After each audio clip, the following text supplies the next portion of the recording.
In order to shift your life and your experiences and everything that you attract, you have to swallow a really big pill that you don't want to swallow. Um, and the pill you have to swallow is you have to admit you're insane.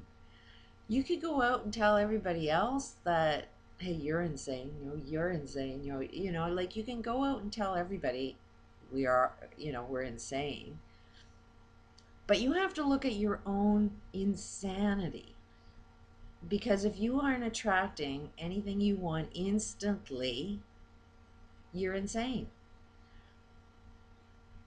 Insanity is, like, by definition, is wanting something and then taking every action not to get it.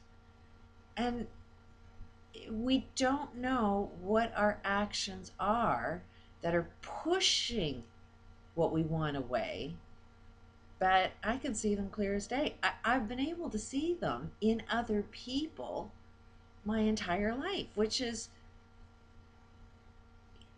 people that are judging me would say I'm insane for noticing these things. I would be the black sheep. I would be not going with the insanity. So, it's like if the insane are judging sane people, what are they going to do? They're going to say you're insane. But if you are not, if you are perfectly sane and you're judging somebody else's insanity, which one of the judges are going to be the ones that are right? Typically, I know that I jump into sanity when what I want just appears. I know I'm insane if what I want is not being attracted. So you have to admit you're friggin' insane. Don't wait for somebody else to tell you, because then you start on the story of, your walls will go up, and you have to have the argument with somebody. Then you have to spend all your energy trying to prove your point of view. And then there's a lot of drama, and then you get caught up on the drama. And that's what's preventing you from even attracting it in the first place, is the idea you need to convince other people that you aren't insane.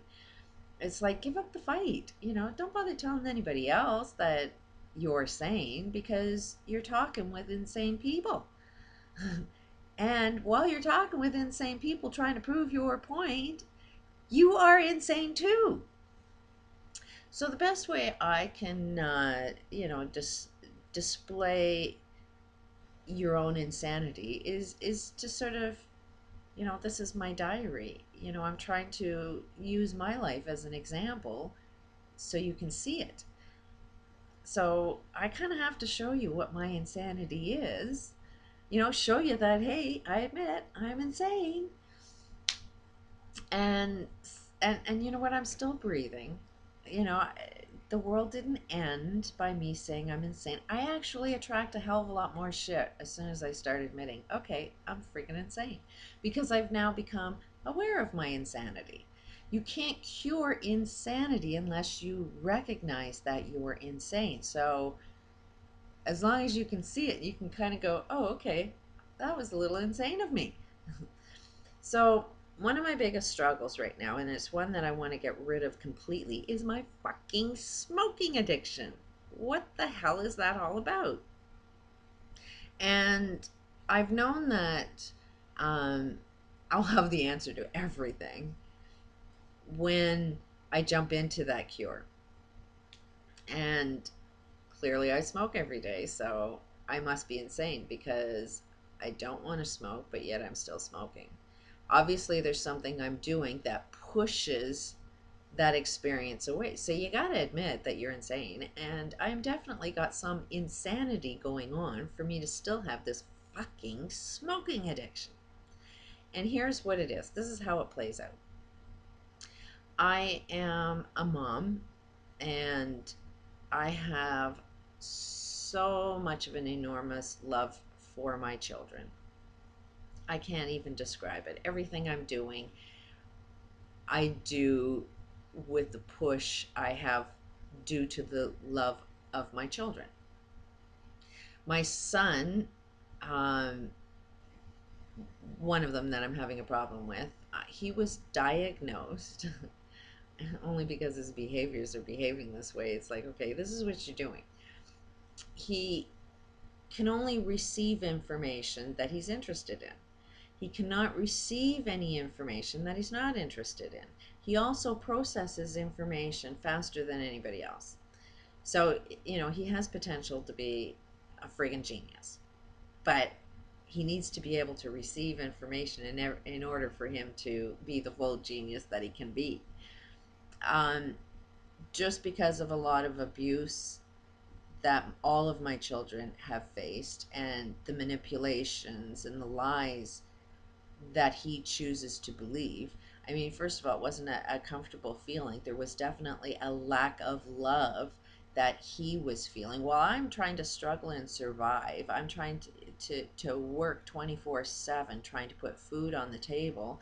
What they needed from me was love. They wanted me to drop working, drop the need to feed them, and just give them the love that they were lacking prior to me actually leaving this abuse.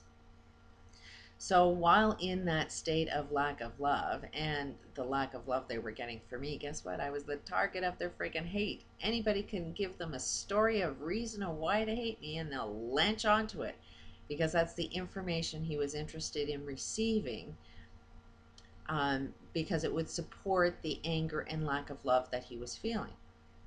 Then he ends up marrying this girl that has obsessive disorders. She's been diagnosed, she admits she has it, but there is no cure to it. And so naturally, her behaviors are somewhat controlling, and she doesn't see other perspectives. She only sees her tunnel vision. This is the way it is.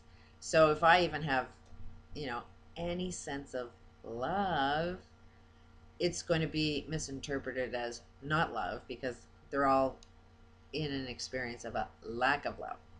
So they ended up getting married without me, which there is no greater pain you can do to a mom that has worked so hard to try and feed them while having no money. I know this kid was right into bikes and it was really expensive. Somehow I always made sure that he had the bikes that he wanted. He wanted to drive, as soon as he turned 16. He had no money. I had no money, but I found a way to put him on my insurance. As soon as he got his insurance, within 5 minutes, he gets a friggin' police ticket.